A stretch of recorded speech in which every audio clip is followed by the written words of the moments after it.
Fantasy Philosophers is brought to you by fantasy-info.com.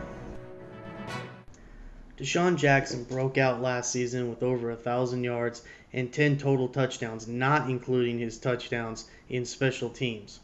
For all of Jackson's success, I was disappointed to see Donovan McNabb leave this offseason. However, Kevin Kolb has shown that he can be productive with DeSean Jackson, as in the 2 games that Kolb started last season, Jackson had 2 very good games. With Kolb under center, Jackson won't get those nice deep balls down the field that McNabb used to throw.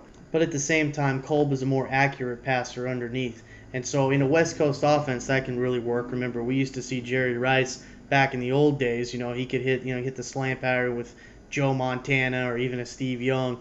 And, you take that, you catch it on the run, and then you move and you make your big touchdown, with your legs. Jackson can definitely do that. Again, we saw that type of situation happen when Kolb and Jackson were together playing against the Chiefs, where Kolb hit him on a nice slant pattern, and Jackson made a move and then took it to the house. I think it was like 50, 60 yards out. So, Jackson, at any time when he gets the ball in his hands, he could go from anywhere. Even if he just turned around at the line of scrimmage and caught it, he could take it, 60 yards down the field.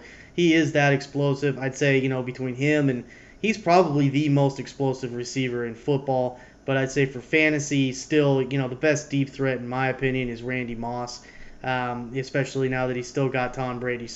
But DeSean Jackson, very talented. I do believe he's still going to have another good season, although it is worth considering that, he doesn't have a proven quarterback like a Donovan McNabb throwing the football to him this year. So that's something to keep in mind. And we've only seen him have a big year one time. Remember, in his rookie season, he had over 900 yards receiving, but he only had 2 touchdowns. So, a guy his size, we need to see him put together, I would say, at least 7-8 touchdowns this season or more to solidify that he is a true top 5 type receiver talent.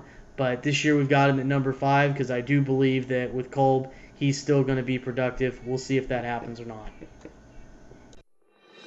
For more fantasy football information, go to fantasy-info.com and sign up for our free e-newsletter. Good luck in your 2010 Fantasy Football League. As an added bonus, the Fantasy Info guys will include their 5 secret tips for success in fantasy football.